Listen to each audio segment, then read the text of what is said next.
Open the door, or we drag you out and tear this house apart." Captain Roy Kessler's voice blasted through the megaphone as the steel battering ram slammed into Nia Ellison's front door again, the impact rattling the windows and shaking the hallway walls. 15 deputies spread across her front lawn, like they owned the property, their boots grinding through the grass, while neighbors gathered across the street with their phones raised, recording every second. Roy Kessler stood at the center of the scene in his tactical vest, smirking as he signaled his men to hit the door again. "You're surrounded!" he shouted. "Nobody's coming to save you." Inside the silent house, Nia Ellison didn't touch the door. Instead, she calmly picked up her phone and dialed a number almost no civilian in America could reach, a direct line to the Pentagon the man outside had no idea she possessed. Before continuing, comment where in the world you are watching from and make sure to subscribe, because tomorrow's story is one you can't miss. Through the white plantation blinds, Nia Ellison watched 15 armed officers spread across her front lawn. Their boots crushed the morning dew into the grass her father had tended for 40 years. Sheriff Wade Larkin stood in the center, hands on his belt, a fake smile plastered on his face. Next to him, Captain Roy Kessler gripped his radio with white knuckles, barking orders. "Ms. Ellison, this is the County Sheriff's Department. Come out with your hands visible." Kessler's voice boomed through a megaphone. Nia's heart pounded, but her military training kicked in. She moved with purpose, not panic. Her phone was already recording video as she spoke in a clear, steady voice. "It is 10:47 a.m. on Tuesday. I am documenting an unannounced police presence at my residence." Through the window, she saw Judge Evelyn Price drop her gardening shears next door. The retired federal judge straightened her back, watching intently ASR Moore patrol cars pulled up. "We have authority to search these premises for stolen federal property," Kessler shouted. "Exit the building now." Nia grabbed her father's old iPad and started a second recording. "Officers claim search authority, but have presented no warrant. No federal agents visible. No marked federal vehicles present." She moved quickly through the house, locking each interior door. The home's original hardwood floors creaked beneath her feet, floors her father had restored by hand after retiring from the Army. She wouldn't let them destroy his legacy without cause. Time is 10:49 a.m. Captain Kessler and Sheriff Larkin are deploying officers around all exits. No warrant has been shown, no paperwork presented, no prior notice of any investigation received. Her fingers flew across her phone screen. "Evelyn, call everyone. Watch them." She hit send just as Kessler's voice crackled through the megaphone again. "This is your final warning. We will breach if necessary." Nia kept her voice steady for the recording. Captain Kessler threatening forced entry without displaying warrant or probable cause. Outside, neighbors emerged from their homes. Phones appeared in their hands, recording. Sheriff Larkin stepped forward, all practiced charm and false concern. "Now, folks, please stay back," he called to the growing crowd. "This is a sensitive operation. We're just doing our jobs here." But Kessler wasn't bothering with the act. He stalked the perimeter, face reddening. "Position units at every point. Nobody in or out." Nia documented it all. "Officers establishing siege positions. No probable cause stated. No warrant displayed. Time is 10:52 a.m. She saw Tessa's blue Honda turn onto their street, only to be stopped by a patrol car. Her daughter's face filled with shock as an officer forced her to park across the block. "My 19-year-old daughter is being prevented from approaching her own home," Nia narrated. "No cause given. No charges stated." The morning sun climbed higher, casting harsh shadows across her father's carefully maintained flower beds as boots trampled through them. More neighbors gathered. More phones recorded. Larkin kept performing for the audience while Kessler got increasingly agitated. "Ms. Ellison!" Kessler bellowed. "You are interfering with a federal investigation. Exit now or face obstruction charges." Nia spoke clearly into both devices. Captain Kessler claiming federal authority at 10:54 a.m. Still no federal agents present. No warrant presented. No legitimate chain of command visible. She noticed one officer using oddly formal military terms as he radioed positions. But his phrasing was wrong. The kind of mistakes someone would make trying to sound official without proper training. Her father had taught her to spot those tells. Officer at Northwest Corner using incorrect military terminology. Inconsistent with standard federal protocols. Through the window, she saw Judge Price on her phone, likely calling every legal contact she had. The retired judge's presence was a blessing. She knew exactly what proper procedure should look like. And this wasn't it. Kessler's voice rose another notch. "Secure the power lines." "I want this place dark." "Time is 10:56 a.m., Nia narrated. Captain Kessler ordering utilities cut without warrant or cause. She moved efficiently through the house, backing up her recordings to cloud storage. The morning light streamed through windows that had witnessed 50 years of her family's history. Her father's medals still hung on the study wall. His files still filled the cabinets. Whatever they wanted, they weren't going to get it through intimidation. Sheriff Larkin's voice drifted through the walls, all honey-coated menace. "Ms. Ellison, let's handle this reasonably. No one needs to get hurt here." But Nia had seen enough. This wasn't a legitimate police action. This was a coordinated illegal siege in broad daylight. And she would not open her door without proof of their authority. Final documentation at 10:57 a.m. She spoke into both devices. 15 armed officers surrounding private residence. No warrant. No federal presence. No legitimate authority demonstrated. Sheriff Larkin and Captain Kessler leading unauthorized operation. She stood in her father's study, surrounded by the life he'd built, and faced the truth of what was happening. They thought she would break under pressure. They thought fear and public humiliation would make her surrender her rights. They were wrong. Through the blinds, she watched Kessler grip his tactical vest, fury building in his face. Larkin kept smiling for the cameras while radioing orders, and all around her father's house, armed men waited for her to crack. Nia moved through the darkened house with practiced precision, her steps silent on the hardwood floors. Outside, Kessler's men pounded their fists against windows and walls, trying to rattle her nerve. The sound echoed through every room like war drums. "Power's cut, Sheriff," a voice called from the side yard. "Want us to hit the water next?" Through the study blinds, Nia watched Judge Price on her phone, pacing her garden in her worn denim work clothes. The retired judge's voice carried across the lawn as she rallied support. "Marcus, get your deacon board down here right now. These boys need to know they're being watched."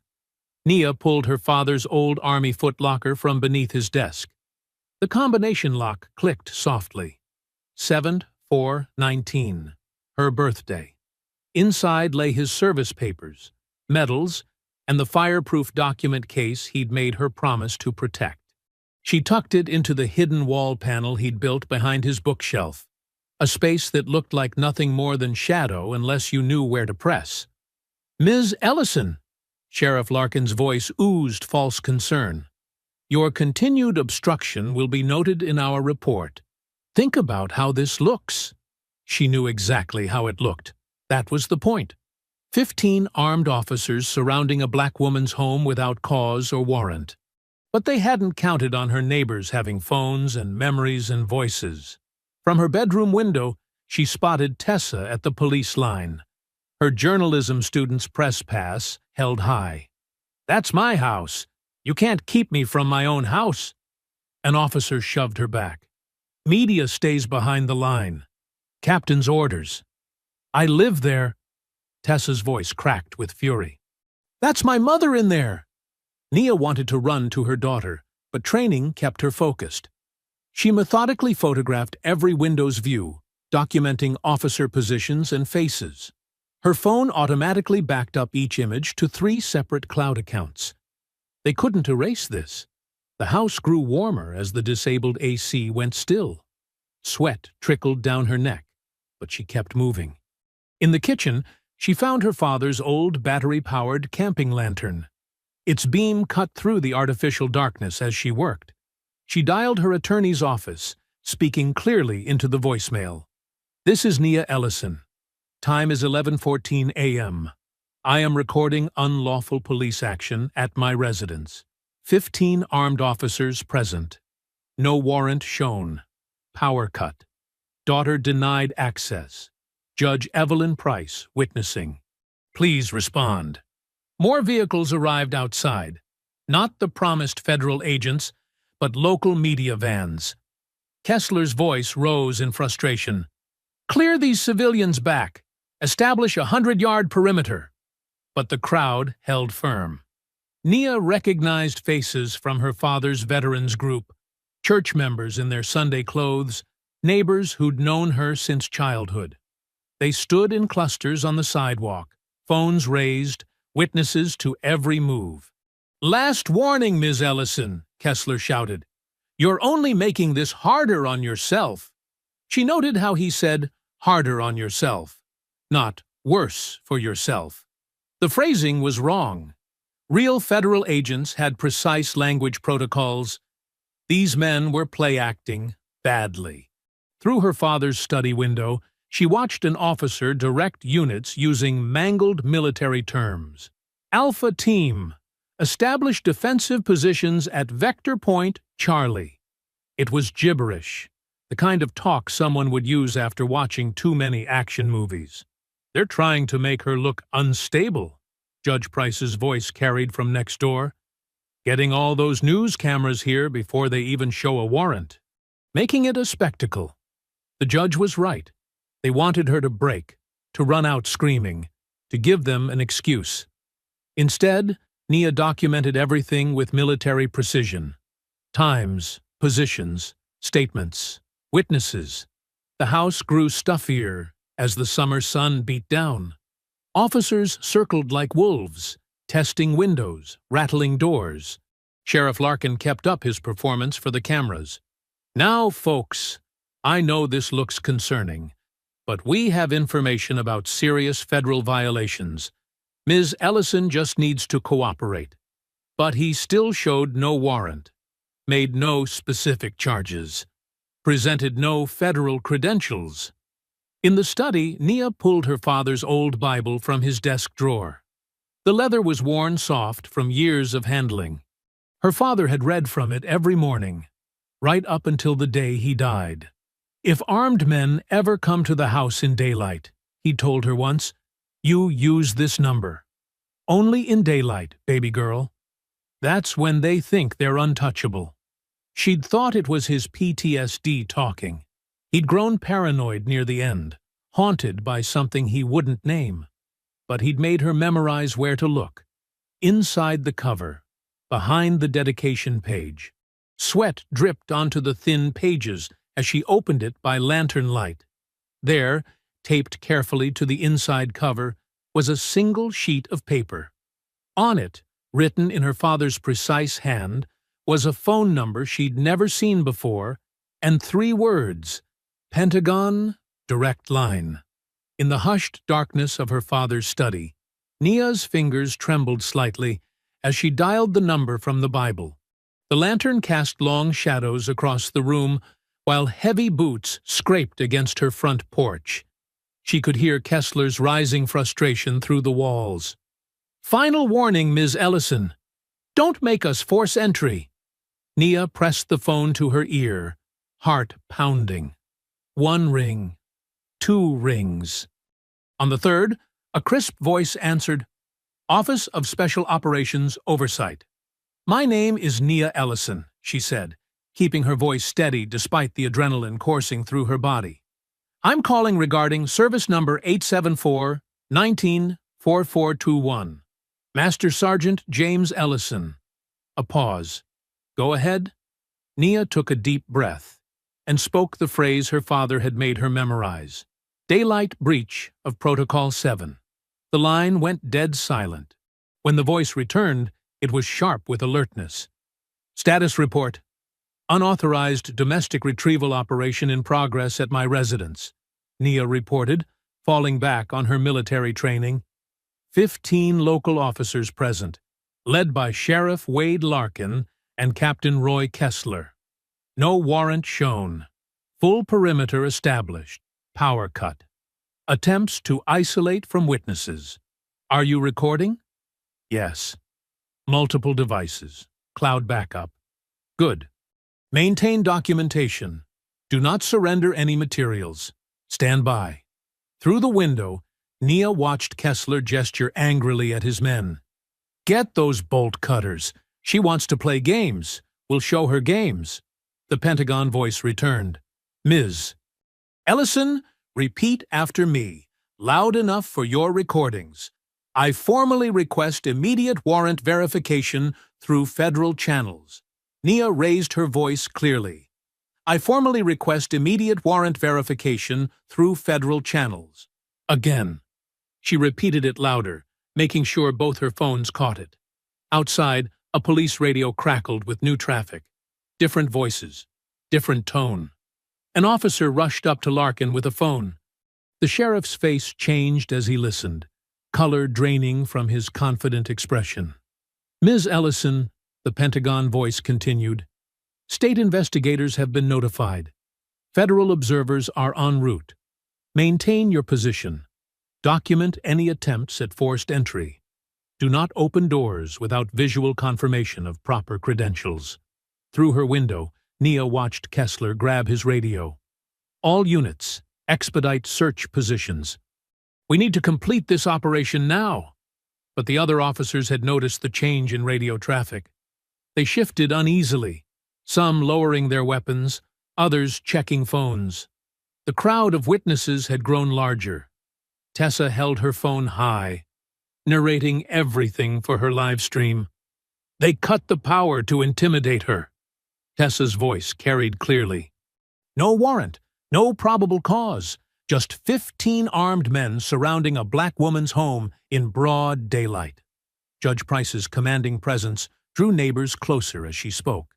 Keep those cameras rolling. Document every face, every vehicle, every action. Truth needs witnesses. Kessler's frustration boiled over. He pulled 2 deputies aside, speaking in harsh whispers while pointing toward the back of the house. They nodded and began moving along the perimeter, trying to look casual. Target address is now flagged, the Pentagon voice informed Nia. All body camera footage has been marked for preservation. Local dispatch has been notified of federal interest. State Internal Affairs is responding. Through the window, Nia spotted the first black SUV rolling slowly down her street. Then another, and another. The vehicles moved with quiet authority, government plates catching the sunlight. Men in suits emerged, accompanied by state police investigators in tactical gear.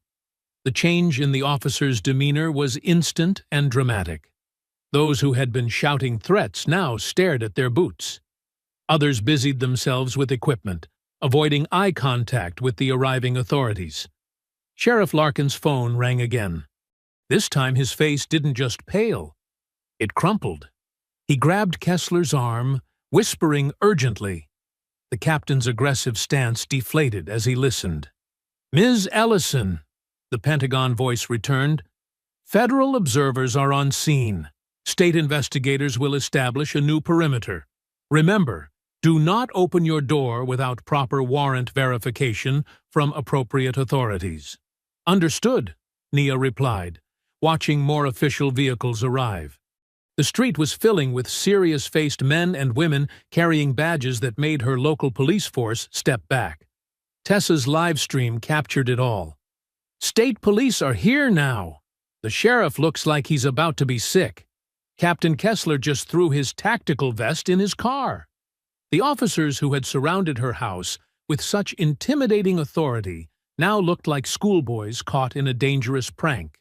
Some hurried to their vehicles. Others stood frozen, uncertain whether leaving or staying would make things worse. Judge Price's voice rose above the confusion. Now we'll see what a real warrant looks like, if one exists at all. Through her father's study window, Nia watched the men who had come to terrorize her transform from predators to prey. The black SUVs kept coming, their tinted windows reflecting the harsh daylight. Each new arrival made the local officers shrink further into themselves, their earlier bravado evaporating in the summer heat. Under the harsh afternoon sun, Sheriff Larkin's polished facade began to crack. State investigators in dark suits moved methodically through the crowd of officers, collecting body cameras and phones. Federal observers with stern expressions took notes, while internal affairs personnel separated deputies for questioning. "This was a legitimate emergency response," Larkin announced loudly, forcing a smile that didn't reach his eyes. "We received credible information about stolen federal property." "Then you can produce the warrant," a state investigator cut in, her badge gleaming. "Along with the federal authorization for this operation." Larkin's smile faltered. "Given the time-sensitive nature, there is no warrant," Judge Price called out from her position near the property line. "No paperwork at all. Just 15 armed men surrounding a woman's home without cause." Captain Kessler paced near his vehicle, barking at younger officers. "Stop standing around like idiots. Secure your gear and maintain position until—" "Actually," another investigator interrupted, "all personnel need to remain exactly where they are. Equipment stays in place for documentation." Kessler's face reddened. "Now listen here." "Captain," the investigator's voice hardened, "that wasn't a suggestion. Your aggressive tone is already raising concerns about command conduct during this operation." Neighbors pressed closer, phones recording every exchange. Tessa's live stream captured Kessler's barely contained rage as he stomped away from his subordinates. Her commentary was precise and damning. "The captain who threatened to break down my mother's door can't even look at federal badges without losing his composure." Inside the house, Nia watched through her windows as the scene transformed. The officers who had surrounded her home now stood uncertainly in small clusters, their earlier bravado replaced by nervous glances. Some whispered into phones. Others stared at their boots while investigators collected their tactical gear. "Ms. Ellison," Judge Price called from outside, "I have a state internal affairs investigator here. Would you like me to verify their credentials?" "Yes," Nia responded through her security system. "Please check their ID and badge number." The investigator held up her credentials for Evelyn's careful inspection. The judge examined them thoroughly, then nodded. "Legitimate state authority, Nia. Agent Sarah Martinez, Internal Affairs Division." "Ms. Ellison," Agent Martinez spoke clearly, "we've secured the perimeter and removed tactical units. Would you be willing to exit and provide a statement? Judge Price can remain present as a witness." Nia watched Larkin receive what appeared to be devastating news from another investigator. His face drained of color as the man explained something about federal jurisdiction and civil rights violations. Several officers who had participated in the siege were now sitting in their vehicles, looking shell-shocked as their body cameras were collected for evidence. "I'll come out," Nia decided, "but I want Judge Price to meet me at the door." Evelyn moved to the porch while investigators cleared a path. When Nia finally opened her door, the crowd of neighbors erupted in supportive calls. Several church elders had arrived to stand witness. Veterans from down the street positioned themselves strategically around the property line, watching the increasingly nervous officers with hard eyes. "Ms. Ellison," Agent Martinez began, "will need to document the sequence of events, starting with the first arrival of local units." "I have complete video and audio recordings," Nia replied. "Multiple angles, backed up to secure storage. Larkin tried to approach, but was intercepted by federal observers. "Ms. Ellison, if we could just discuss this misunderstanding." "Sheriff," a stern voice cut through the chaos. A tall man in a crisp suit emerged from one of the government SUVs. "I don't believe you want to have that conversation without counsel present." The man moved purposefully through the crowd, showing a federal ID to the investigators before approaching Nia. "Ms. Ellison, I'm Daniel Voss, Pentagon Inspector General's office. Your father once trusted me. We need to speak privately." Nia studied him carefully. "You knew my father?" "Yes," Voss replied quietly. "And I need you to understand something crucial. This raid wasn't about arresting you. They were searching for something specific in your house, something they needed to retrieve before federal oversight could reach it." Nia's blood ran cold. She turned and ran back inside, taking the stairs 2 at a time to reach her father's study. The room appeared undisturbed at first glance, but when she moved closer to the old oak paneling, she saw it. Fresh scratch marks marred the wood near a concealed seam. The hidden compartment her father had never shown her was now exposed, the panel pried partly open. Her hands shook as she examined the damaged wood. Through the window, she could hear Kessler shouting at someone, his voice cracking with desperation. More federal vehicles arrived, their lights flashing silently in the afternoon sun. Neighbors continued documenting everything while investigators collected evidence that would destroy careers and reveal corruption. But none of that mattered as much as the violated panel before her. This wasn't just about an illegal raid anymore. Someone had known exactly what they were looking for in her father's study. Someone had been willing to orchestrate an armed siege to find it. Filtered sunlight cast long shadows across the study's hardwood floor as Nia knelt beside the damaged wall panel. Daniel Voss stood near the doorway, while Judge Price examined the splintered edges of the wood. Tessa documented everything with her camera, capturing the violated space that had once been her grandfather's sanctuary. "Someone knew exactly where to look," Nia said, running her fingers along the scratched surface. Fresh wood dust sprinkled onto the floor. "They must have searched during the confusion outside." Daniel moved closer, his expression grim. "The panel design is military-grade, the kind used in secure facilities. Your father modified it himself?" "I never even knew it existed," Nia admitted. She pressed carefully along the damaged section, feeling for anything the intruders might have missed. Her fingers caught on a slight irregularity. "Wait!" Judge Price leaned in. "What do you see, Nia?" "It's not just one layer." Nia traced the hidden seam.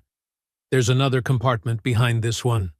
She applied pressure to specific points, remembering how her father had always emphasized the importance of backup plans. A soft click rewarded her patience. A second panel slid open, revealing a shallow space untouched by the earlier search. Inside lay several items carefully wrapped in oilcloth. Nia removed them one by one, laying them on her father's old desk, while Tessa recorded. "A challenge coin." Daniel identified the first item. "That's from our old investigative unit." He picked it up, turning it to catch the light. "I haven't seen one of these in 20 years." Nia unwrapped a bundle of papers covered in her father's precise handwriting. The notes were filled with strings of numbers and letters, clearly coded. A storage locker number was written clearly on one corner, Mater 47 to B. Below it, 2 words stood out in block letters, Brass Locust. "What does that mean?" Tessa asked, zooming in on the phrase. "It was a classified designation," Daniel replied quietly. "Something your grandfather and I investigated before." He trailed off, looking uncomfortable. At the bottom of the compartment lay an old photograph, its edges worn soft with age. Nia recognized her father immediately, younger, in his dress uniform, standing proudly beside a fresh-faced Daniel Voss. A third man stood with them, but his face had been deliberately scratched out of the image. Who was he? Nia asked, holding up the photo. Daniel's jaw tightened. Someone who betrayed everything we were trying to protect. Your father and I were part of an internal inquiry into stolen military technology. Advanced targeting systems being diverted through domestic channels. We had proof, documentation, witnesses, but before we could present our findings, everything fell apart. Judge Price moved to the window, watching the investigators still processing the scene outside. Is that why they tried to destroy his reputation? To discredit any evidence he might have kept? They did more than that, Daniel said. They buried the entire investigation, classified everything under national security, made your father look unstable when he tried to push back. I should have done more to help him, but I let them intimidate me into silence. Nia stared at her father's coded notes, anger rising in her throat. So today wasn't just about harassing me.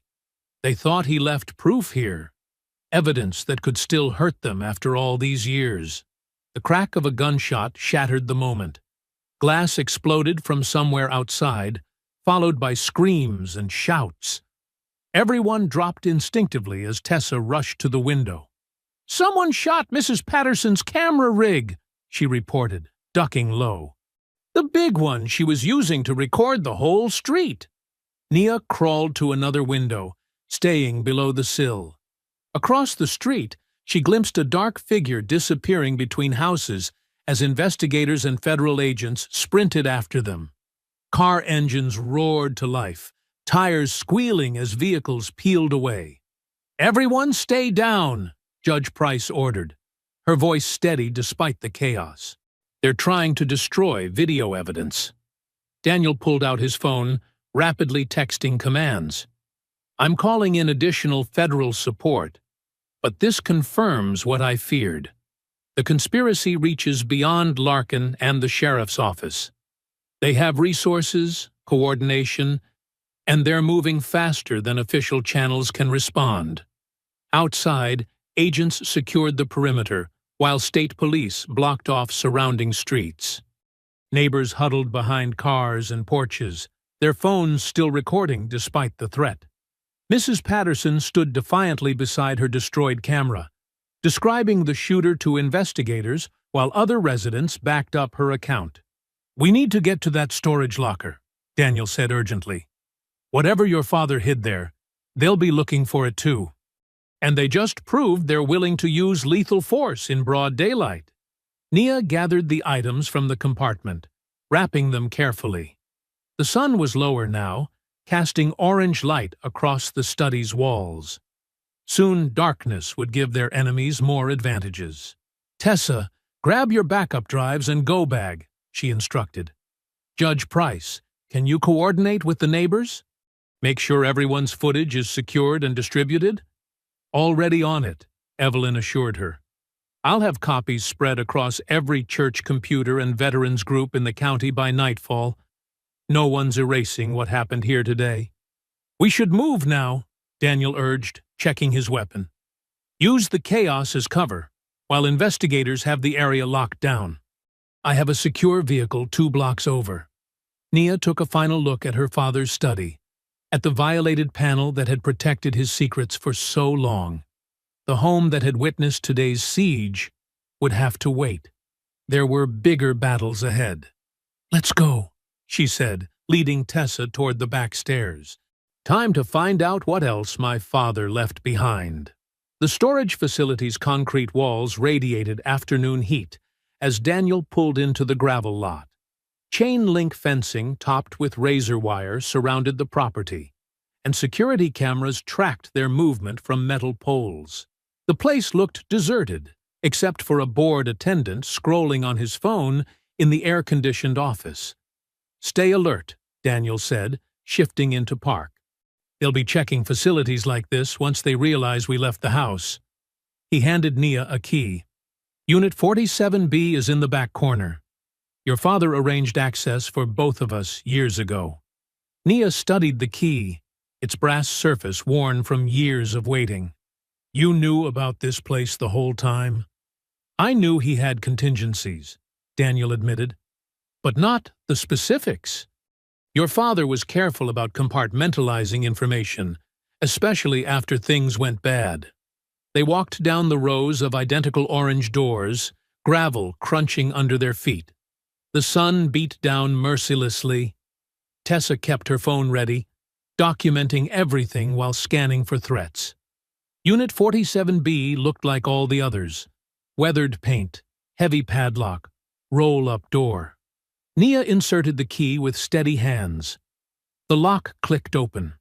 Daniel helped her lift the door, metal rattling on metal. Stale air wafted out. The space inside was cramped, but meticulously organized. File boxes lined metal shelves along both walls. A military footlocker sat against the back, and sealed envelopes were stacked on top. "This is everything he couldn't keep at home," Daniel said quietly. Everything they tried to bury. Tessa started photographing the labels and contents, while Nia opened the first envelope. Her father's familiar handwriting filled the page. "Nia, if you're reading this, they finally came for the house. I'm sorry I couldn't tell you more while I was alive, but keeping you safely ignorant was the only way to protect you. What you need to know now is that everything they said about me was a lie. The instability, the paranoid accusations, it was all engineered to discredit what I discovered." She had to pause, emotion threatening to overwhelm her. Daniel gave her space, examining the footlocker's contents. He pulled out a canvas duffel wrapped in oilcloth.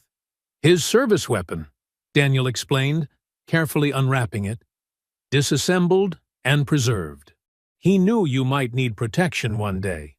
Nia forced herself to focus on the letter again. "In 2002, I uncovered evidence that classified military targeting systems were being stolen and diverted through domestic law enforcement channels. The technology was worth millions on the black market. Local agencies provided cover through inflated training budgets, while private security contractors handled distribution. I gathered proof, filed reports through proper channels. Then 3 soldiers died during an unauthorized test of the stolen components." "I remember that incident," Daniel said. "It was classified as a training accident. Your father tried to link it to the theft ring, but suddenly all his evidence disappeared. His security clearance was revoked. His mental state was questioned. They made him look delusional." Tessa held up a file. "There's documentation here, financial records, shipping manifests, internal memos, all connecting local officials to something called Prairie Shield Security. A private contractor," Daniel confirmed. "They supplied tactical training to police departments across 3 states.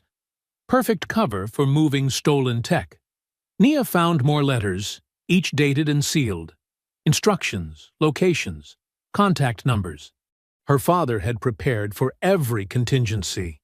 In one envelope, she found an old key card and building plans for a county training facility. The footlocker yielded more evidence.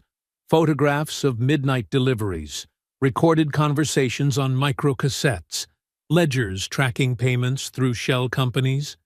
Her father had documented everything while they systematically destroyed his reputation. "Some of these records implicate current officials," Tessa said, scanning documents with her phone. "Sheriff Larkin's name appears multiple times. And Councilman Bryce, he's listed as a financial backer of Prairie Shield." "That explains the coordinated response today," Daniel said. "They're still protecting the operation after all these years. Your father hid evidence that could expose dozens of people in power." Nia checked her watch. "We need to move. They'll trace us here eventually." They quickly sorted through the remaining materials, taking only the most crucial evidence. Nia packed the letters and key documents into her bag, while Tessa backed up her photos to encrypted cloud storage. Daniel wrapped the disassembled sidearm back in its oilcloth. "What about the rest?" Tessa asked, looking at the shelves of remaining files. "We'll have to come back with a proper team," Daniel said. "Right now we just need enough proof to force an official investigation." They carefully closed the unit, replacing the lock. The lot was still empty except for the attendant's car. Everything looked normal, undisturbed.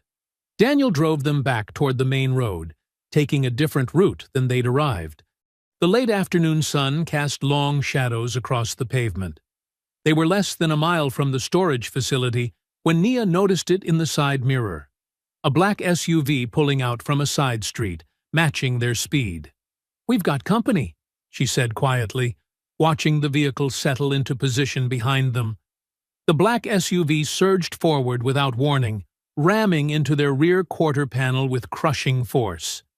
Metal screamed against metal as their car spun wildly toward the concrete median. Tessa clutched the evidence bag to her chest while Daniel fought the steering wheel. "Brace!" Nia shouted, grabbing the headrest as they skidded sideways. Their vehicle slammed into the median with a sickening crunch, airbags exploding in a cloud of white powder. For a moment, everything was chaos and ringing ears. Then Nia heard car doors opening behind them. "Police! Show your hands!" a voice bellowed. But something was wrong about the tone. Too aggressive, too eager. Through the cracked side mirror, Nia saw 4 men approaching with weapons drawn. They wore plain clothes and tactical vests, but no badges or proper identification. Their movements were uncoordinated, nothing like real police procedure. "Tessa, stay down," Nia ordered, reaching for the duffel bag. Her fingers found the oilcloth wrap containing her father's disassembled sidearm. Years of military training took over as she quickly joined the pieces together. Daniel shifted painfully beside her, blood seeping from a graze on his upper arm where glass had cut him. "They're not real officers," he whispered. "The approach is all wrong." The fake officers spread out around their damaged car. One of them aimed directly at Tessa through the rear window. That was another mistake. No legitimate officer would target an unarmed teenager first. Nia finished assembling the weapon just as one attacker reached for her door handle. She kicked it open hard, catching him in the knee. He stumbled backward, cursing. Nia used the moment to slide out low, keeping the car between her and the other gunman. "Federal agent!" Daniel shouted, drawing his own weapon despite his injury. "Stand down!" Instead of complying, one of the attackers opened fire. The sound was deafening in the confines of the intersection. Civilians screamed and scattered. Car horns blared as drivers abandoned their vehicles for cover. Nia moved with careful precision, nothing flashy or dramatic.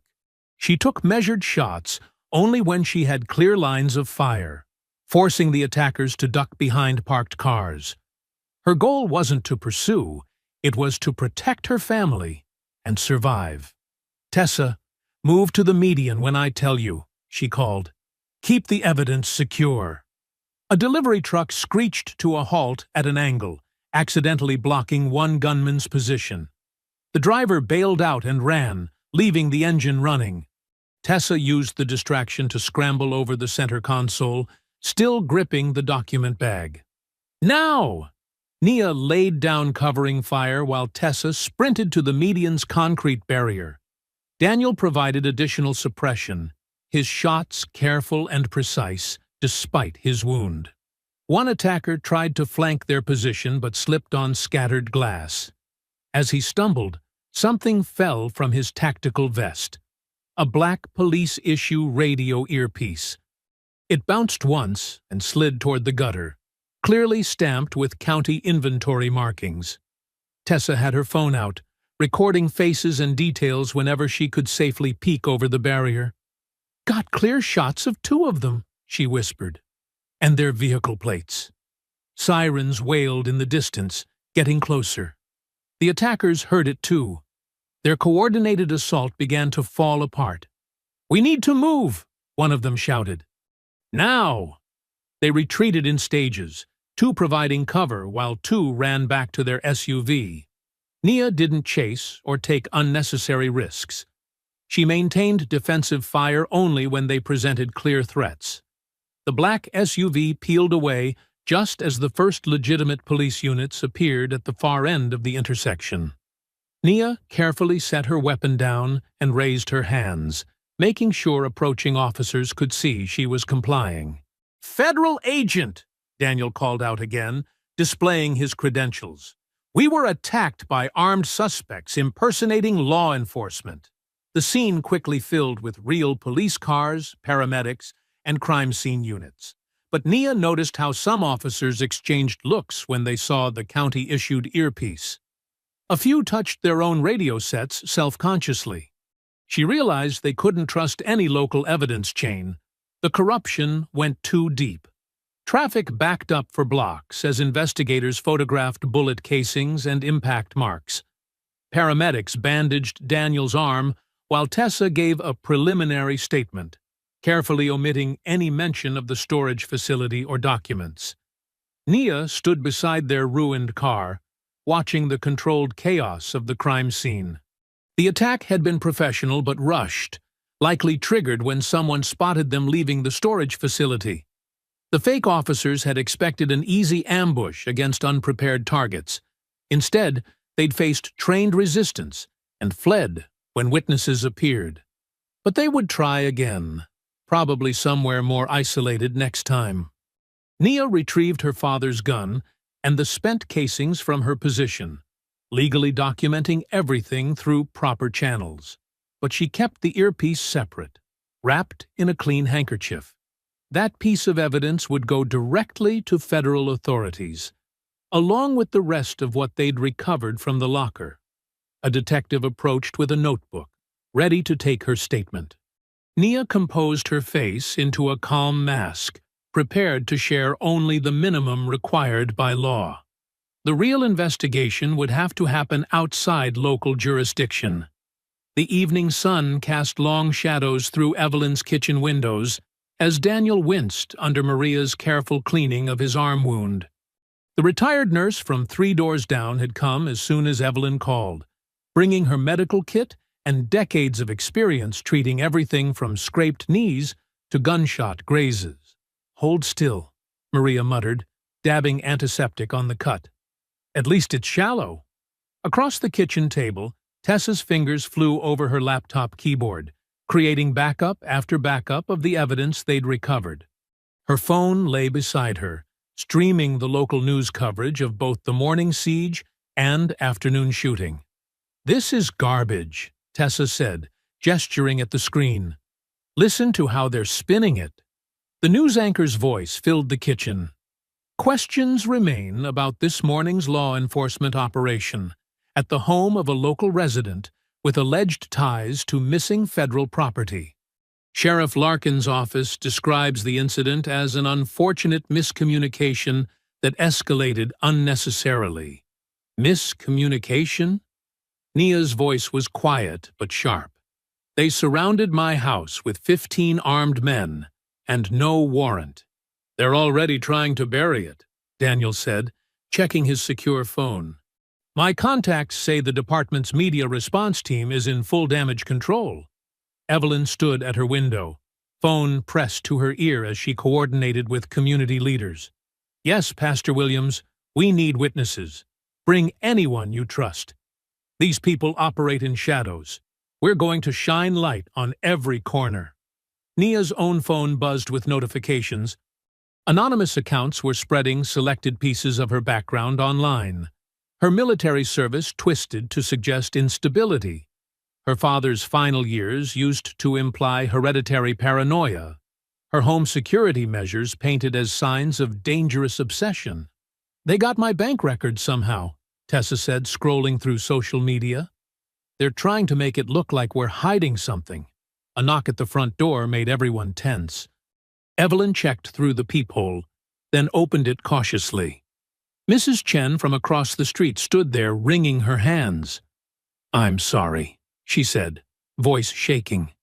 "2 men came to my house. They said I shouldn't talk about what I saw this morning.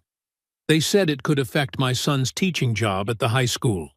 "Come in," Evelyn said firmly. "You're not alone in this." As evening approached, more neighbors arrived. The retired Marine who lived on the corner, 3 pastors from local churches, the president of the neighborhood association, fellow veterans who'd served with Nia's father. They formed a protective circle of witnesses, taking shifts to watch both Nia's house and Evelyn's through the night. "They can't intimidate all of us," Evelyn said, serving coffee to the volunteers in her living room. "This community stands together." The side door opened and closed quietly. Lieutenant Adrian Cole stepped into the kitchen, still in uniform, but without his utility belt. He held his hands open, showing he was unarmed. "I came alone," he said softly. "What happened today was wrong. Some of us want to help make it right." Daniel moved to put himself between Cole and the evidence files. "Why should we trust you?" "Because I've spent 15 years watching this department rot from the inside," Cole replied. "Because I have a teenage son, too, and I don't want him growing up in a town where police can lay siege to an innocent woman's home." Nia studied him carefully. She'd seen Cole during the morning raid. He'd been one of the few officers who seemed uncomfortable with the operation. "I have information," Cole continued. "Sheriff Larkin is meeting Councilman Bryce tonight at the old Civic Warehouse on Industrial Drive, the one that's supposed to be closed for renovation. Whatever they're planning, it's happening soon." "Could be a trap," Daniel warned. "Could be our only chance to see who Larkin's really working for," Nia countered. She turned to Cole. "Why tell us this?" "Because I took an oath to protect and serve," Cole said. "Not to help corrupt men hide their crimes." He headed for the door, then paused. "Be careful. Bryce isn't just some politician. He has private security contractors on his payroll." After Cole left, Nia divided the evidence into separate packages, giving copies to Evelyn for safekeeping. "If anything happens, release everything to every media outlet on this list." Daniel checked his weapon while Tessa packed her camera gear. Outside, the witness network settled in for their night watch, determined to protect their neighbors from further intimidation. As the sun set behind the trees, Nia led Daniel and Tessa to her car. The warehouse was on the edge of town, far from streetlights and witnesses. Whatever they found there would have to be documented perfectly. There wouldn't be a second chance. Evelyn stood in her doorway, straight-backed and resolute. "Remember what your father always said. Record everything. Trust your training. And never let them see fear." Nia nodded, then slipped behind the wheel. As they pulled away from the curb, porch lights clicked on up and down the street, silent signals of solidarity from neighbors refusing to look away. Darkness cloaked the industrial district as Nia crouched behind a stack of wooden pallets, her muscles tense from holding still. The abandoned warehouse loomed ahead, its broken windows like empty eye sockets in the dim security lighting. Daniel knelt beside her, while Tessa balanced her camera on a stabilizer, the lens focused on the loading dock. "Movement," Daniel whispered, pointing to a black SUV rolling silently down the access road, headlights off. The vehicle stopped at the warehouse's side entrance. Sheriff Larkin stepped out, straightening his civilian jacket and glancing around the empty lot. Behind him, an unmarked white van pulled up, its government plates visible in the weak light. Councilman Theodore Bryce emerged from the van's passenger side, his expensive suit incongruous against the decrepit setting. 2 men in tactical gear flanked him, their posture screaming private security training. "Recording," Tessa breathed, her camera capturing every detail. Nia adjusted the directional microphone, aiming it carefully through a gap in the pallets. The audio feed crackled in her earpiece as Bryce and Larkin converged in the shadows. "This is becoming expensive," Bryce said, his cultured voice tight with irritation. "The Pentagon investigator was never supposed to surface. Now we have federal attention we can't afford." "We can contain it," Larkin insisted. "Once we recover the drive." "Once?" Bryce cut him off. "You assured me this morning's operation would secure everything. Instead, you've managed to create exactly the kind of spectacle we've spent decades avoiding."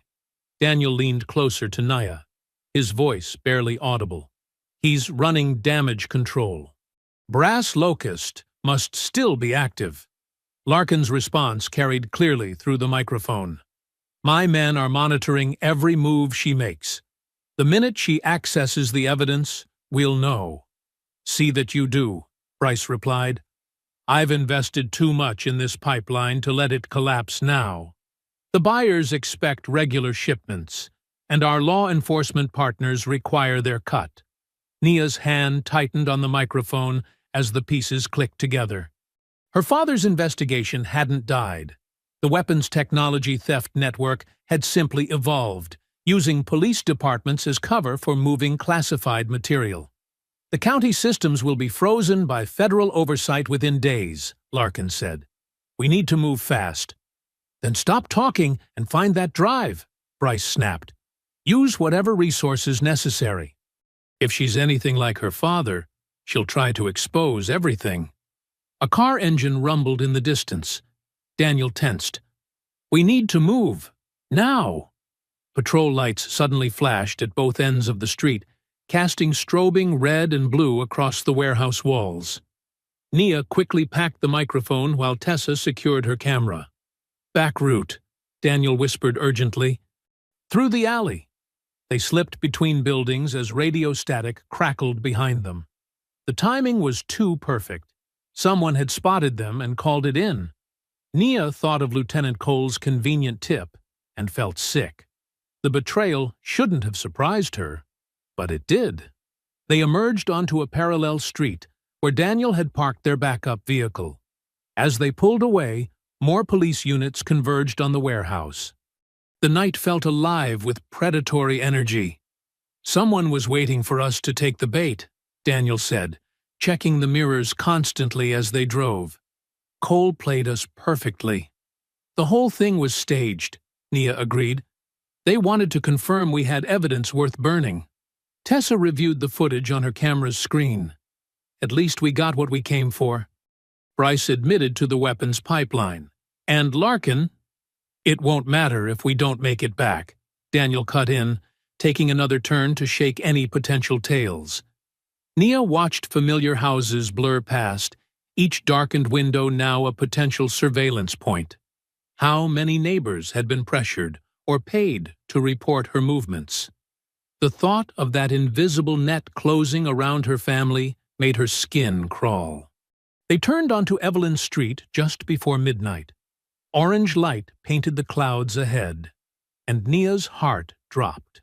Flames licked skyward from Mrs. Chen's detached garage, the same neighbor who'd been threatened earlier that day. Fire trucks hadn't arrived yet. Several witnesses from their protection network were already running with garden hoses, but the blaze had too much of a head start. The message was clear. Cooperation would be punished. Mrs. Chen stood on her front lawn in a bathrobe, hands pressed to her mouth, as she watched her garage burn. Her teenage son held her shoulders, his face rigid with anger. The air stank of accelerant. This was no accident. Nia stepped out of the car, and Mrs. Chen's eyes met hers across the yard. The fear there was quickly replaced by something harder: determination. She straightened her spine and walked deliberately toward Nia, despite everything the fire represented. "They think this will make us stay quiet," Mrs. Chen said, her voice carrying clearly through the crackling flames. "They are wrong." The firefighters' flashing lights painted the neighborhood in harsh reds and blues. Smoke drifted between houses as crews doused the last flames in Mrs. Chen's garage.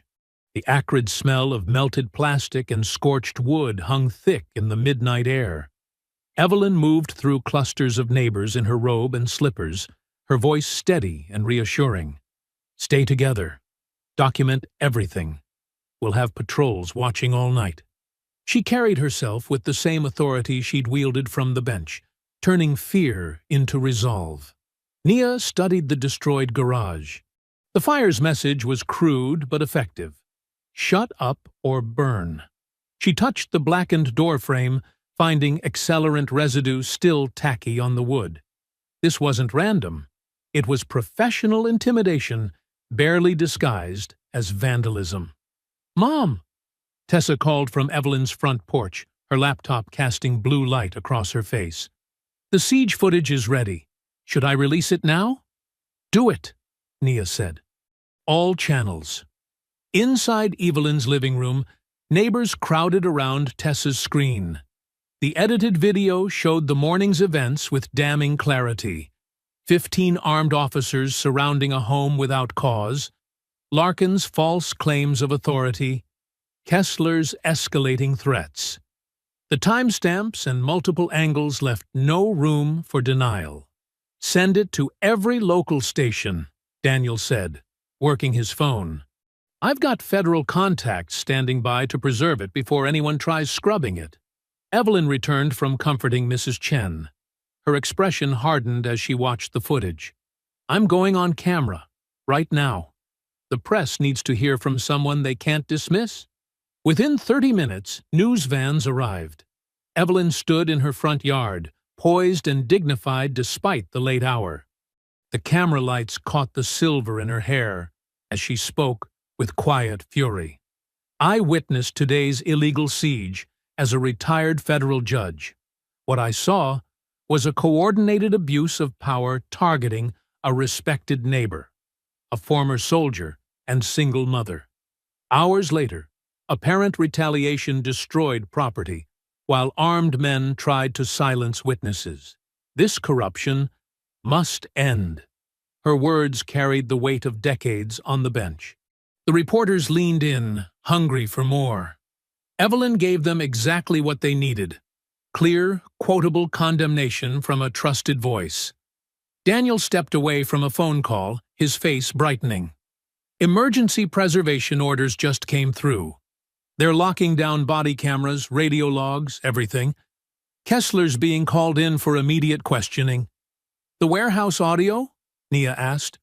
"Submitted with chain of custody documentation. That earpiece they dropped links directly to county inventory. Combined with Bryce's recorded admissions about the weapons pipeline, it's enough for federal warrants by morning." More news crews arrived as Tessa's footage spread online. The story was breaking faster than anyone could contain it. Nia watched viewer counts climbing, shares multiplying, outraged comments flooding in. The truth was loose. Inside Evelyn's kitchen, neighbors coordinated watch rotations while brewing endless coffee. No one planned to sleep. Mrs. Chen sat at the table with her son, giving a statement to a sympathetic detective about the garage fire. Other residents shared video clips from their phones, building a documented timeline of the day's events. Near 1 a.m., Daniel hung up from another call. "County servers are being flagged for preservation. IT staff are locked out of deletions or modifications." He managed a tired smile. "Larkin's whole structure is starting to crack.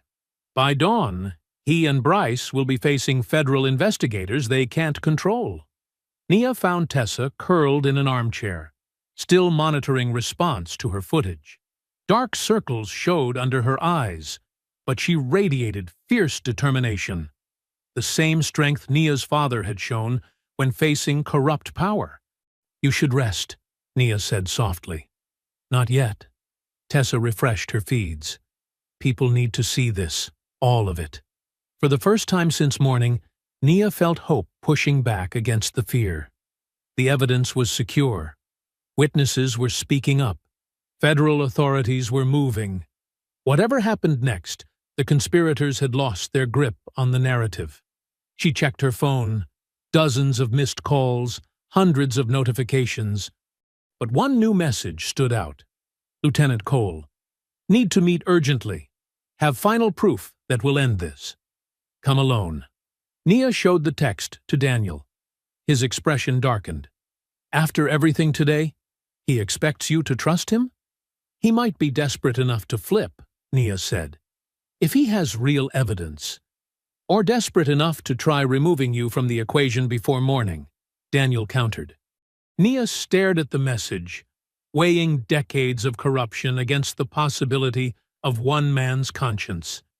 The night stretched dark beyond Evelyn's windows, hours still to go before dawn brought whatever justice waited there.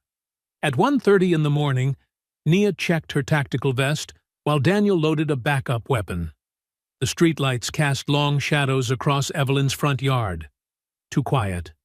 No cars. No dogs barking. Even the news vans had cleared out. "I don't like this," Evelyn said, gripping Tessa's shoulders. "You stay here with the evidence copies. No arguments." "But, Mom," Tessa clutched her laptop. "Your mother's right," Daniel said, adjusting his earpiece. "If Cole's really flipping, we need you safe and monitoring communications." Nia touched the family photo in her vest pocket. Her father in his dress uniform, smiling at her graduation. The same determination that had gotten her through the siege steadied her now. "We'll meet Cole 2 blocks over. 10 minutes, max." "I've got neighbors watching every approach," Evelyn said. "First sign of trouble, we're calling everyone." The night air felt thick, oppressive. Nia's combat instincts screamed danger as she and Daniel moved down the shadowed sidewalk. No crickets chirping, no distant traffic. Wrong. The attack came without warning. Police SUVs shot out from 3 side streets, cutting off escape routes. Deputies in tactical gear poured onto the block shouting, "Protective detention!" and "Stand down!" Their movements were too coordinated, too rehearsed. "Run!" Daniel shoved Nia toward a gap between houses. A deputy tackled him from behind. 2 more grabbed his arms. "Federal investigator!" Daniel struggled as they dragged him toward an unmarked van. "You have no authority!" A hand clamped over his mouth. The van door slammed. Nia sprinted back toward Evelyn's house. More shouts erupted behind her, screams from the backyard. Through gaps in houses, she glimpsed shadows moving through Evelyn's garden. "Mom!" Tessa's voice, sharp with terror. Nia changed direction, vaulting a fence, but she was too far. Through the darkness, she saw deputies forcing Tessa into a second vehicle, her laptop scattered on the ground. "Let her go!" Nia's fury exploded as she charged the group. A deputy moved to block her on Evelyn's porch steps. Nia's military training took over. She deflected his grab, used his momentum to slam him into the railing. Wood cracked. The deputy went down, clutching his shoulder.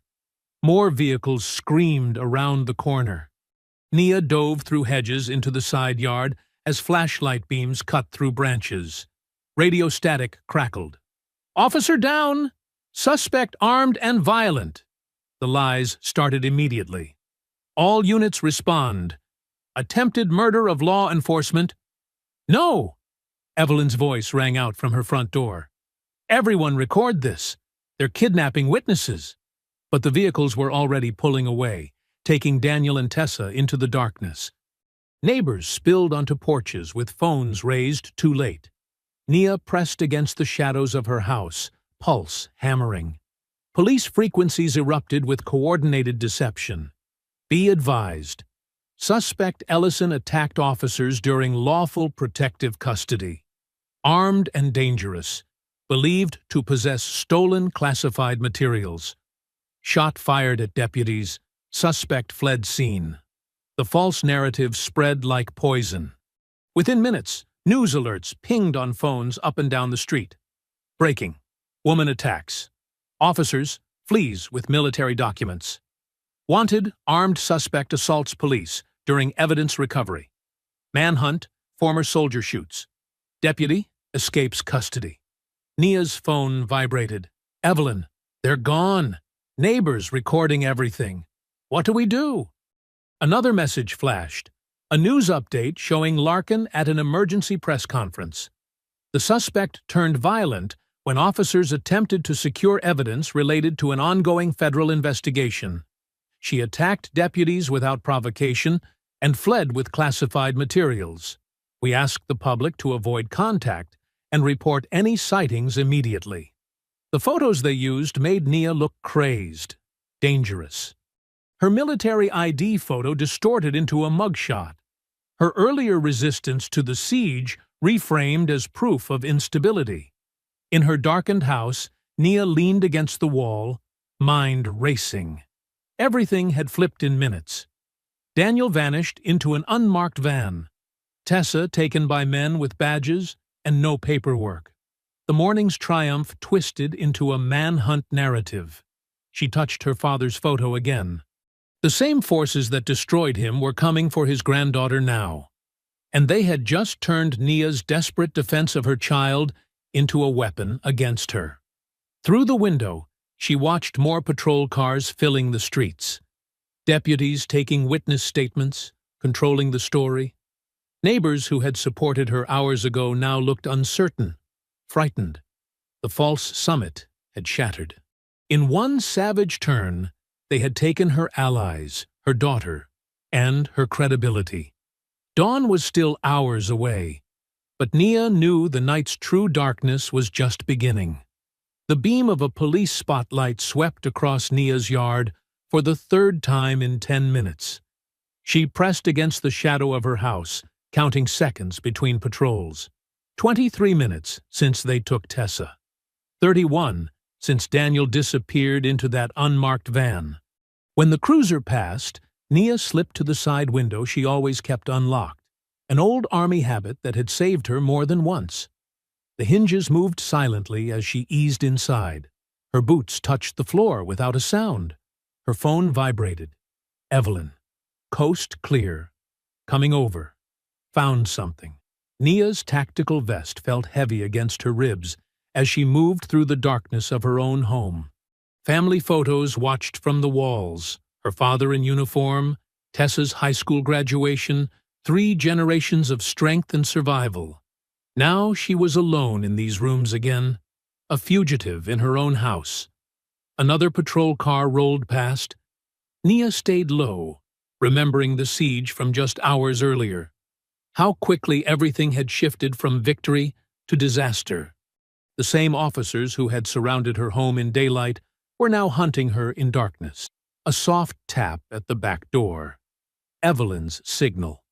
Nia let her neighbor inside, noting how the retired judge's usual dignified posture had transformed into something harder, more focused. "They're still circling every few minutes," Evelyn whispered. "But I have something they don't know about." She reached into her pocket and pulled out a small black device. "From the siege this afternoon. One of the deputies dropped it when state investigators showed up." Nia recognized it immediately. A mobile sync unit for downloading body cam footage. "I grabbed it before they could notice it was missing." Evelyn's eyes gleamed. "It was still actively copying when I found it." Nia's pulse quickened as she took the device. Standard department issue, meant to back up footage in the field. If it had been running during the siege, she connected it to her laptop, using backup power to stay off the grid. File fragments appeared. Corrupted video. But the audio was intact. Nia's fingers flew across the keys, extracting timestamps. The first clip crackled with Larkin's voice. "No warrant yet. Kessler says we can't wait for processing. Move in now." "Got you," Nia whispered. She kept digging through files. Kessler's distinctive growl. "Find that drive before State gets here. Bryce wants everything cleared." Then another voice, smooth and cultured. Had to be Councilman Bryce himself. "If she keeps resisting, we move the girl. Clean facility outside town. Off books." Nia's hands clenched. They had planned to take Tessa all along. The siege, the pressure campaign, Cole's betrayal. It was all orchestrated to force her hand. "There's more," Evelyn said. She pulled a folded paper from her sleeve. "Daniel dropped this when they grabbed him. I think he meant for us to find it." Nia smoothed out the county map. Daniel's hurried marks showed patrol routes, timing notes, and one location circled in red. An abandoned sheriff's department training facility 10 miles outside town. "The clean facility," Nia breathed. "That's where they took them." She cross-referenced the map against her memory of county radio patterns. 3 years as an emergency logistics analyst had taught her how departments moved, how they timed routes and coordinated vehicles. The training site was perfect, remote enough to hide illegal detention, but close enough to maintain quick response times. The audio fragments confirmed it. Background radio chatter matched known patrol schedules. Vehicle noise patterns suggested regular routes between the facility and town. Even the warehouse meeting had referenced supply runs to that sector. "They're experienced at hiding things out there," Nia said, marking access points on the map. "But they've never hidden from someone who knows their habits." She placed her father's photo beside the laptop. His eyes seemed to watch her as she worked, reminding her of everything he had taught her about preparation and patience. Dawn was approaching. The first pale light touched the windows as Nia compiled her evidence. The body cam audio proved the siege was illegal. The facility location explained the kidnappings. Together, they formed a chain of conspiracy that even Larkin couldn't twist into a manhunt narrative. But evidence alone wasn't enough. They still had Tessa. They still had Daniel. And every minute Nia waited increased the risk that they would be moved or silenced. She touched her father's face in the photo.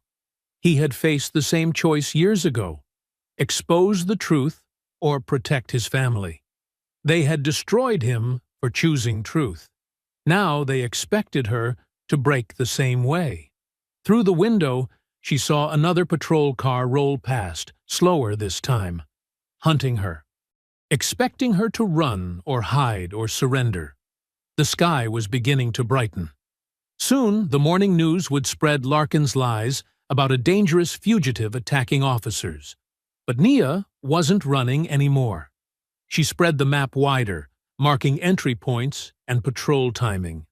Her military training merged with her analyst's eye, seeing patterns and possibilities. They thought they had trapped her. Instead, they had given her everything she needed: proof, motivation, and a clear target. The first ray of sunrise touched her father's photo as Nia began to plan. The first orange rays of dawn crept through Evelyn's dining room windows. Coffee cups dotted the polished oak table, untouched and cold. No one had slept. 6 people hunched over laptops and phones: Nia, Evelyn, 2 Vietnam-era veterans from the church, and a pair of deacons who had witnessed the siege. 3 separate cloud servers, Nia said, her voice steady despite the exhaustion. "Each file package releases automatically if I don't enter a code every 2 hours. Her fingers moved across the keyboard, organizing the evidence. The body cam audio from the porch. The warehouse footage of Larkin and Bryce. Her father's brass locust files showing the weapons technology pipeline.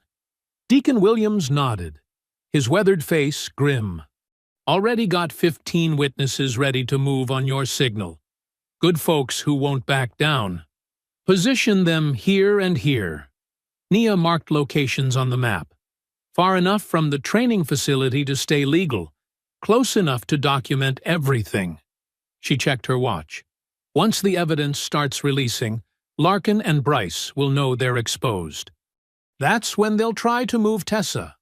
"They'll expect you to attack at night," said Marcus, one of the veterans.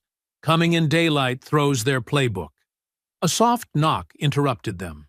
Evelyn checked the security camera she'd installed after the garage fire. Her breath caught. "It's Daniel." Nia moved to the door, gun ready. But when Evelyn opened it, Daniel stumbled in, his face bruised and his suit torn. Dried blood crusted his temple. "They had me in a county holding room," he gasped as they helped him to a chair. "Heard deputies talking about moving your daughter at sunrise. I got loose during a shift change." Nia's hand tightened on his shoulder. "Tessa? Is she?" "Alive. Still at the training site. They're keeping her in the old equipment garage." He accepted a water bottle with shaking hands. "But Cole, they killed him an hour ago. Made it look like suicide." The room went silent. Nia closed her eyes briefly. "He was trying to help at the end, wasn't he?" Daniel nodded. "They had his son on drug charges. threatened to send the boy to state prison if Cole didn't cooperate. When he finally broke and tried to warn us, he didn't need to finish. Nia returned to the laptop, her movements precise and controlled. She wouldn't let Cole's death be meaningless. The evidence had to reach the right people at the right moment. Federal prosecutors, she said, uploading the first package. State Police Internal Affairs. 3 national media outlets, and my father's old Pentagon contacts. Each file landed in a secured dead drop, timed to release unless she stopped it. Evelyn coordinated with the deacons, mapping witness positions around the training facility. My clerk friends at the courthouse are ready. The moment anything happens to you, they file emergency motions in 3 jurisdictions. The veterans studied the facility layout. Guard rotation likely follows standard sheriff's department shifts, Marcus said, changing over right about now. Daniel struggled to his feet. I can show you the blind spots. They didn't hood me on the way in. He swayed, but stayed upright. I'm going back with you. No. Nia's voice was firm. You need medical attention, and I need you here to trigger the releases if something goes wrong. She opened her father's old duffel bag. The disassembled pistol gleamed dully as she checked each piece. Not a weapon of vengeance, but of protection, of survival. Remember the siege, Evelyn said softly. You beat them with discipline then. Same thing now. Nia nodded, loading spare magazines with mechanical precision. Each motion was measured, each decision calculated. Larkin and his men expected emotion to make her reckless. Instead, she would use their own procedures against them. The sun climbed higher, painting the room in hard morning light. Nia sent the final confirmation texts to the witness network. Doctors, lawyers, clergy, veterans, people the town couldn't easily dismiss. They would gather quietly, phones ready, surrounding the training facility in a ring of surveillance. Timeline set, she said, checking the evidence dead drops one last time. 2 hours from now, everything releases unless I stop it. They'll have to move fast once they realize. Daniel gave her the updated facility codes he'd memorized. Evelyn hugged her fiercely. The veterans offered quiet words of support, their eyes showing they understood exactly what she faced. Nia stepped onto the porch, squinting in the full dawn light. The street was empty. Patrols had eased off, thinking she'd fled town. They never expected her to move in broad daylight. Ready? She asked Daniel, who insisted on driving her despite his injuries. He nodded grimly. Time to bring them into the light. Evelyn watched them pull away, then turned to her laptop. The evidence timer blinked steadily on the screen. In 2 hours, truth would begin cascading through every level of power in the county. She placed her hand on the keyboard, ready to activate the sequence that would force justice into the open. The morning sun climbed higher over Maple Grove as Nia's car moved steadily toward the county line, carrying her straight toward the people who had tried to bury both truth and family in darkness. The county training facility sprawled across 5 dusty acres, its chain-link perimeter glinting in the late morning sun. Concrete buildings and weathered storage sheds dotted the grounds, casting harsh shadows across packed dirt and old firing ranges. From their position on the service road, Nia and Daniel studied the layout through binoculars. 4 vehicles by the main building, Daniel whispered, his injuries making his breathing shallow. 2 sheriff's department, 1 unmarked SUV, and what looks like private security. Nia tracked movement through her scope. Men in tactical gear carried boxes between buildings, while others established defensive positions. Their urgency confirmed they knew the evidence dead drops were ticking. There, Daniel pointed to a low-equipment garage. That's where they're holding Tessa. 2 guards, rotating patterns. Nia measured angles and cover spots, her military training surfacing automatically. A maintenance shed offered Daniel a protected firing position with clear lines across the yard. The old concrete berms could give her concealment for a close approach. "Remember," she said, checking her father's pistol one final time, "we're not here for revenge. Control your shots. Wound if you have to. But no killing unless there's no choice." Daniel nodded, sweat beading on his bruised face. "Evelyn's people are 7 minutes out. Federal response, maybe 15. They split up, Daniel moving through tall grass toward the maintenance shed, while Nia circled wide around the perimeter. The morning heat pressed down as she crossed open ground between cover spots, timing her movements to match guard rotations. Through breaks in the buildings, she glimpsed Larkin pacing near the main entrance, barking into a phone. 3 private contractors in unmarked tactical gear moved equipment into a van, burning the evidence, just as they'd feared. Nia reached the first berm and pressed against sun-warmed concrete. 20 yards ahead, the equipment garage stood dark and silent. She raised her small signal mirror, catching light through a narrow window. After 3 seconds, an answering flash came from inside. Tessa was alert and watching. "Good girl." A burst of static from the facility's external speakers made everyone freeze. The emergency broadcast system was activating across the county.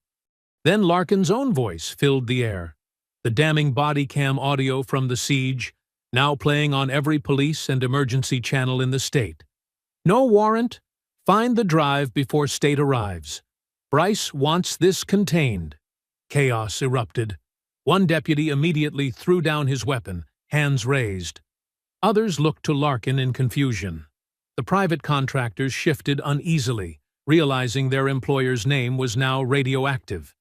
Nia used the distraction to close the final distance to the garage.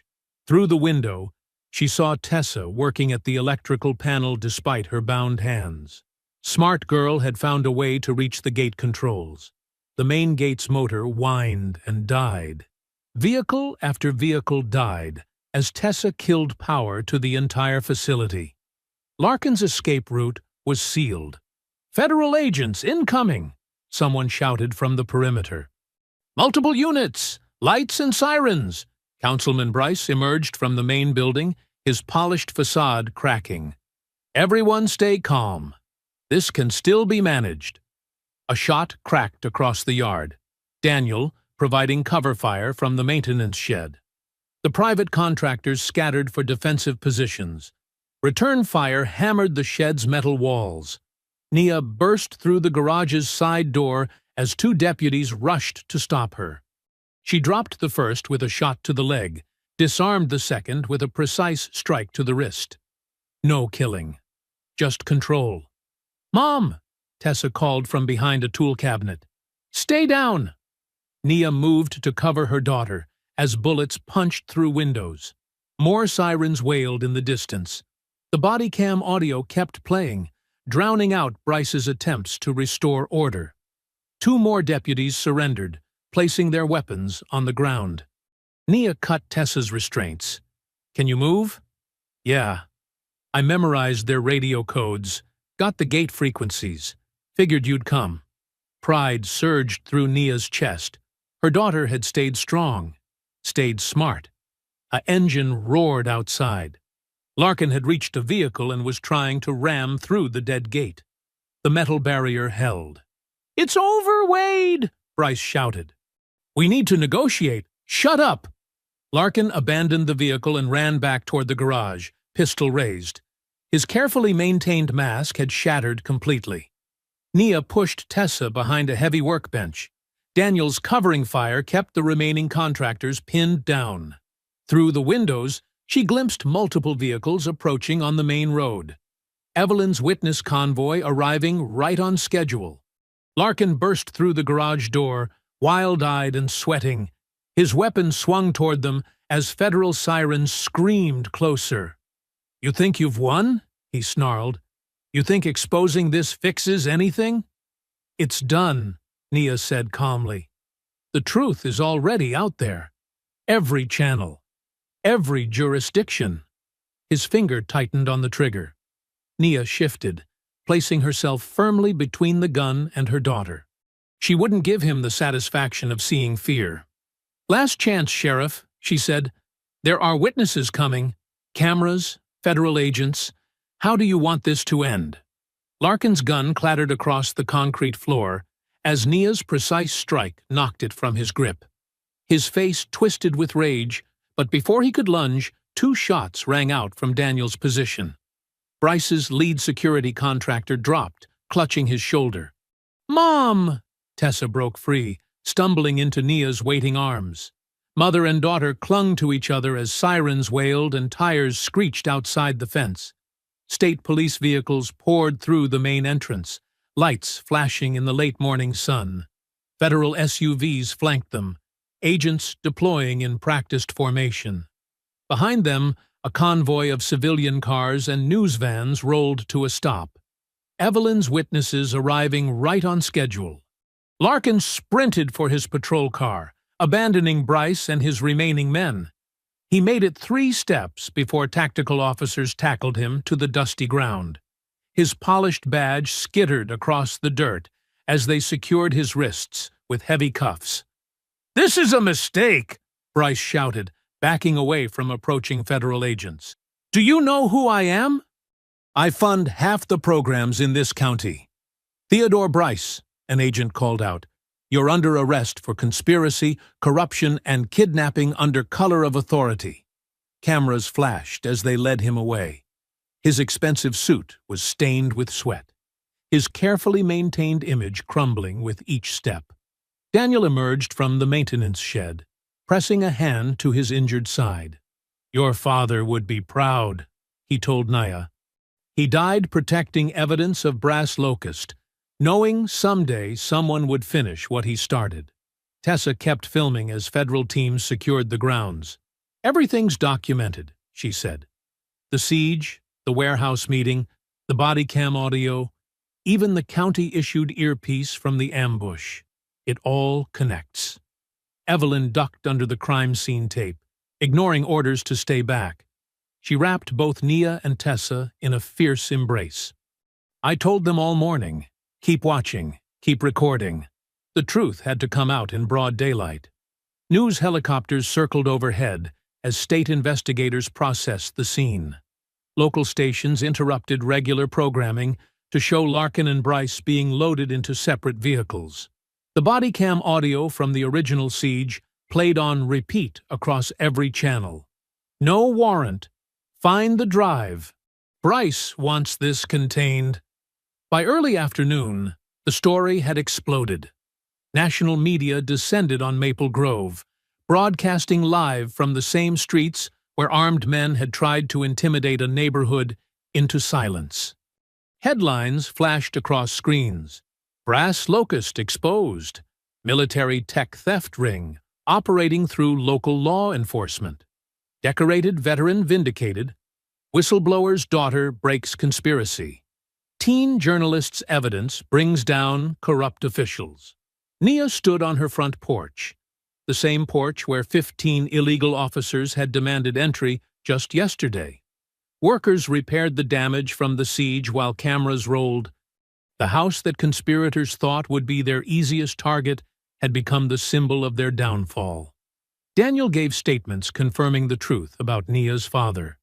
He discovered military targeting systems were being stolen and sold through police training programs. When soldiers died in a compromised test, he refused to stay quiet. They destroyed his reputation to bury the evidence, but he protected the proof until someone could expose it all. Evelyn received a standing ovation at an emergency community meeting. "We are not powerless," she declared. "When we stand together and bear witness, justice becomes unstoppable." Tessa's raw footage and detailed documentation drew praise from veteran journalists. News directors and editors called her reporting crucial and extraordinarily thorough under pressure. Neighbors who had watched in fear now gathered openly on the street, sharing stories with reporters. Veterans who had doubted Nia's father years ago came to apologize. Church leaders who had witnessed the siege organized support for families targeted by intimidation. As evening settled over Maple Grove, the mood shifted from tension to celebration. Where armed men had formed a perimeter of fear, children now played freely on front lawns. The same neighbors who had filmed through windows now shared food and embraces on front porches. Nia stood on her newly repaired porch as golden sunset light washed across the street. Tessa leaned against her shoulder, finally allowing exhaustion to show. Evelyn sat in her usual chair, maintaining her witness post out of habit, now rather than necessity.